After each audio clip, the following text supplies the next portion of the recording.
I finally found my purpose at age 61. I thought it had to be one big thing, some monumental calling that would define the rest of my life. But when I discovered the real meaning of an Okinawan idea called ikigai, everything shifted. I realized purpose isn't hiding in a job title or a business plan. It's there in the small, quiet joys of your actual life. My hope is that these next 15 minutes together help you start seeing your own purpose more clearly without any pressure to have it all figured out today. And let me show you what ikigai actually is and why almost everything you probably heard about it gets it wrong.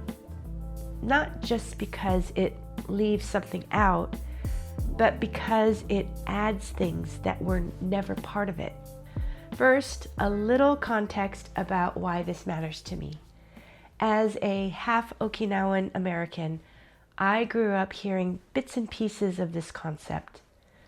My family always said Okinawa was different from mainland Japan. It took searching for answers myself to understand the depth of our heritage. I went looking for answers about purpose when I was in my 50s after facing loss and major life shifts. That's when I discovered ikigai. The word is simple. Iki means life and gai means worth or value. Your ikigai is your reason for being, the sense that your life is worth living. That also sounds like the definition of purpose. And when I realized that, it led me to the biggest misconception that's blocking many of us from finding our own purpose. Now, you've probably seen this diagram.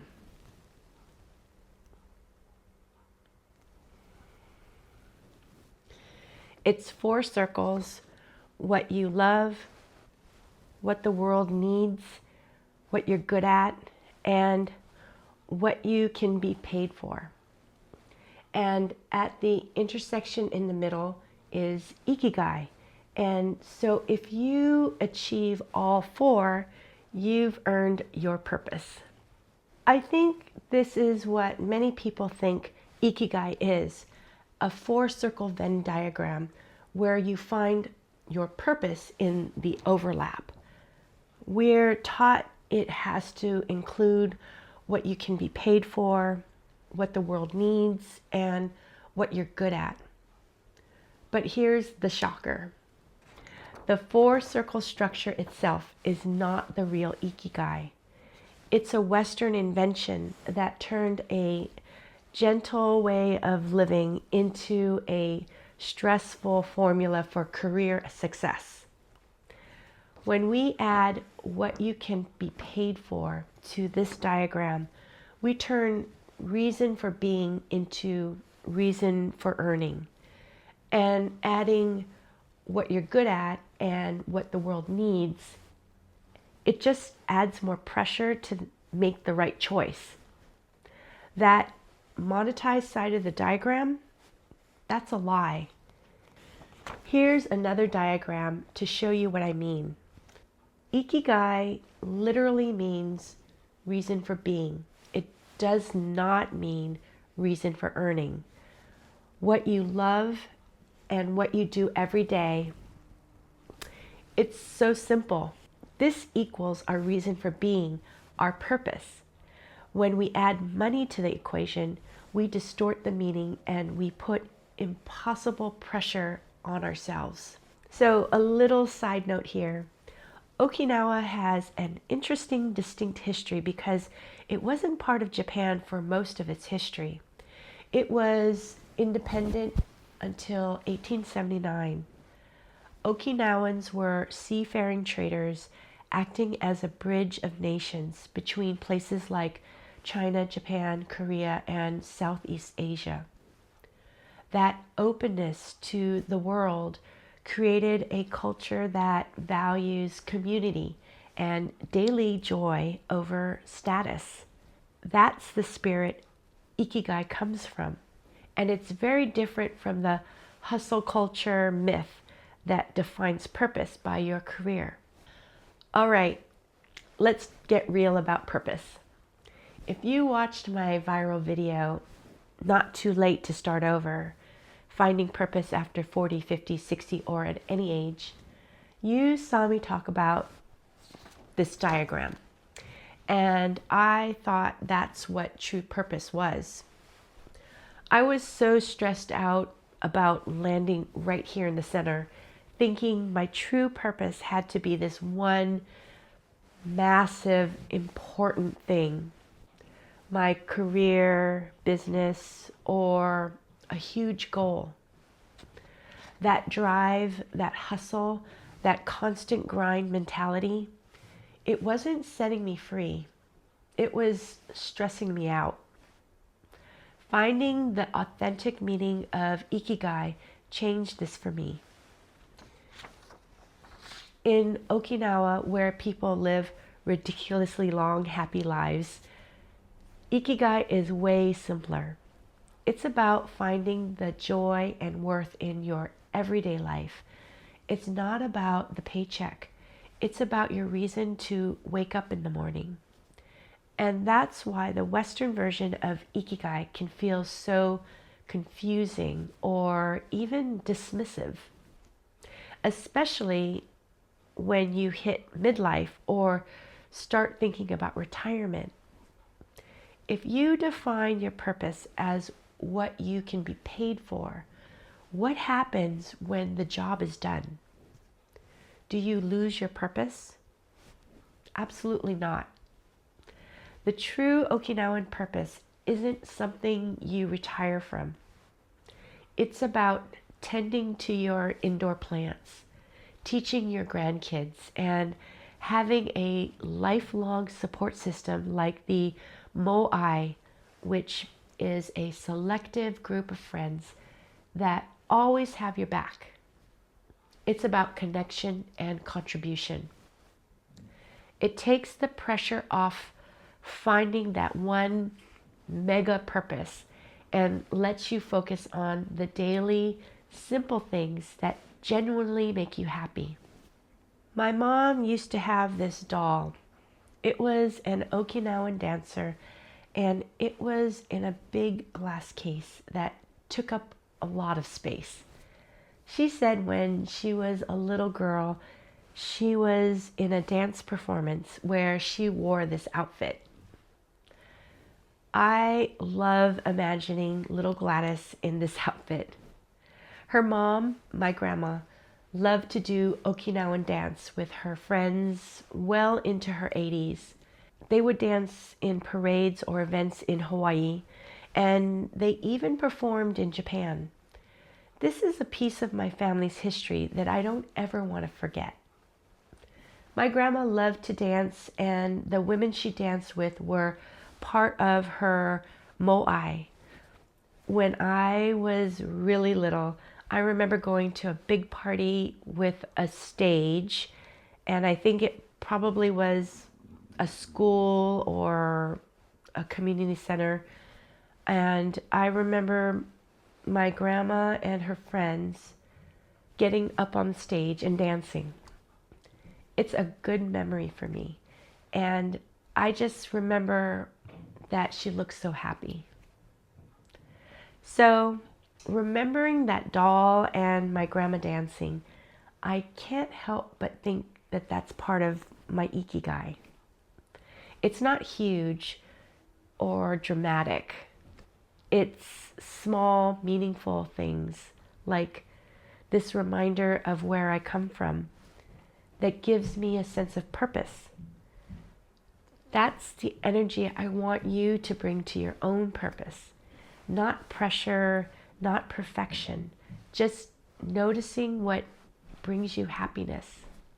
I really wanted to point out the ikigai lie and how important finding your true purpose is, because it's validated by the research on Okinawa, one of the world's 5 blue zones, places where people consistently live longest, healthiest lives. Studies show that a sense of purpose, having an ikigai, can add an average of 7 years to your life expectancy. It literally helps your body fight disease. So, if ikigai is really about daily joy and meaning, not money or achievement, how do you actually find that in a real messy life, especially after 50? Let me show you what this looked like for me. Don't get me wrong, your main purpose in life could be your career. It could be anything you want. But in my 50s, I was misled by Western version of the ikigai chart. I thought finding my purpose meant discovering one big thing, one monumental defining mission that would make my life better. I chased it by starting a thrifting business. I even chased it by building this YouTube channel. And I always had this crippling question: is this meaningful enough? That constant chasing left me exhausted, especially after my first grandchild was born. Maybe you felt like this too, like you're supposed to have this one defining thing that makes your life matter. And if you haven't found it, you feel like you're failing. But that mindset is exactly what blocks you from seeing the truth. When I finally understood what ikigai actually means, that it's about simple daily joy, everything shifted. My purpose didn't need to be in the make money circle of that diagram. It was in the moments of daily living. For me, the realization hit when I thought about my taiko drumming group. When I was laid off, I lost my coworkers, my whole daily community. Even now, my business friends are wonderful, but they're my Zoom coworkers. Will our friendship continue after I no longer have my thrifting business? I really hope so. But my taiko group,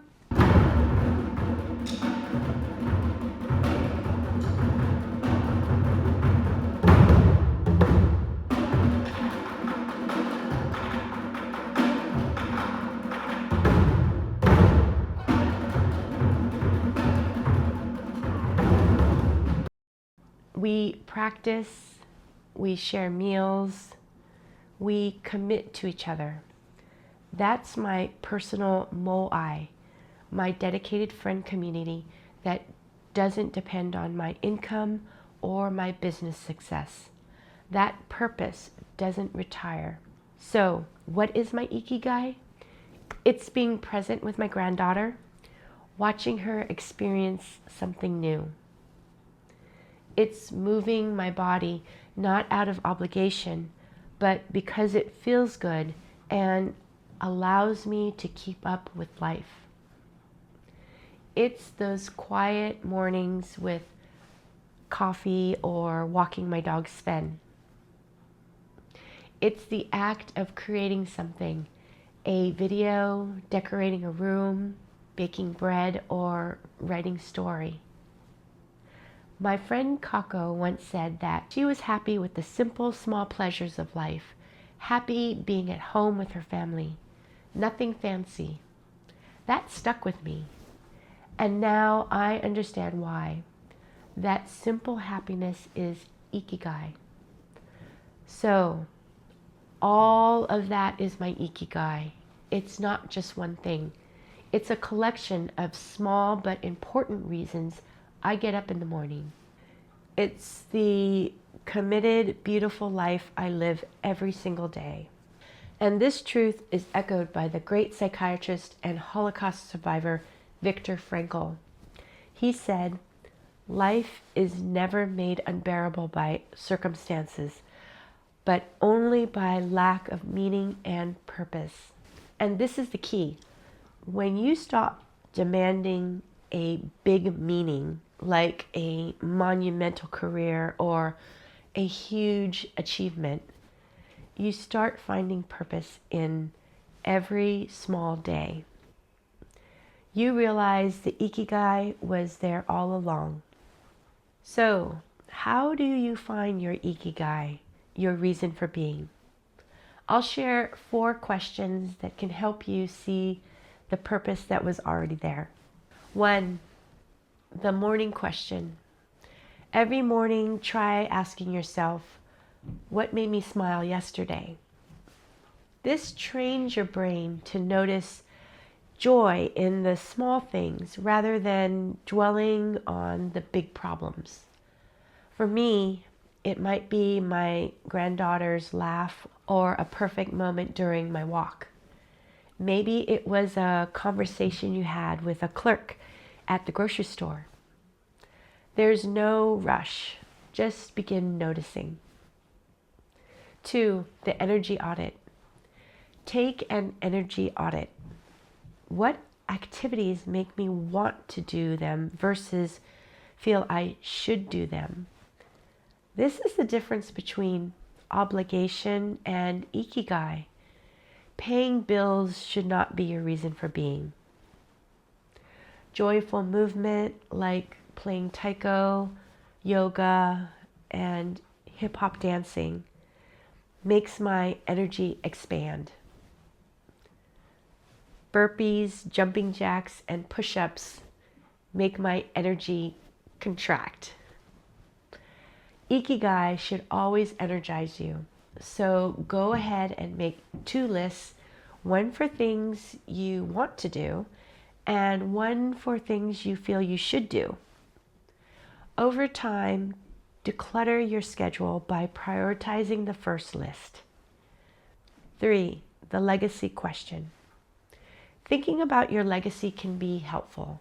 Ask yourself, what do I want people to remember about their time with me? This isn't about professional achievements. It's about presence. I want my granddaughter to remember I was present for her, that I listened and paid attention to the person she is. I want my community to remember I shared my truth in a positive, honest way, and that I listened to them and appreciated what they had to say. Answering this question clarifies what actually matters in your daily choices. 4, permission to be ordinary. What ordinary part of your daily life, like walking the dog or making coffee, would make your day feel incomplete if you skipped it? Here's the most important thing I learned about finding your purpose. Your ikigai can be small, and that's perfect. You don't have to find your purpose like it's a hidden treasure. You notice it, like noticing the few things in your home and in your life that you really want to keep. You have permission for your purpose to look ordinary and meaningful to just you. Once I understood my ikigai, saying no became so much easier. It allowed me to cut back on my thrifting business so that I could prioritize my health and family time. This is so important for me as I move into the next chapter of my life, retirement. Slowing down and seeing value in everyday joys rather than placing so much emphasis on achieving more and more and more is a whole new way of thinking for me. And this doesn't just apply to work. What about saying no to family and friends? Once you know what your purpose is, you can create boundaries to protect it. If your morning walk is part of your ikigai, it's okay to push appointments or get-togethers to later in the day. My yoga classes are times I try really hard to protect. That's not selfish. That's honoring the things that keep me well so I can keep showing up for the people I love. When we say no because we're protecting a boundary, but also saying yes when we do have the time and energy, I believe our family and friends will appreciate and respect us for it. And here's the beautiful part. Your ikigai at 61 might not be your ikigai at 71. It will change as you change. Starting over in my 50s taught me that reinvention isn't failure, it's growth. If your purpose changes, it doesn't mean you got it wrong. It just means you're still growing, still paying attention to your life. Your reasons for getting up in the morning can shift over time. You have new hobbies, you meet new people. Your purpose can evolve. So if you're still searching for your purpose, maybe you're not missing it. Maybe you're just looking for something bigger than it needs to be. Your purpose might be in the quiet moments, the small joys, the people who make you smile. And that's more than enough. What's one small thing that gives you a reason to get up in the morning? I'd love to hear it. Let me know down in the comments below. If this helped you see purpose differently, I'd be so grateful if you'd like it and share it with someone who needs to hear it. Thanks so much for watching. I hope you find wellness today and every day. See you next time.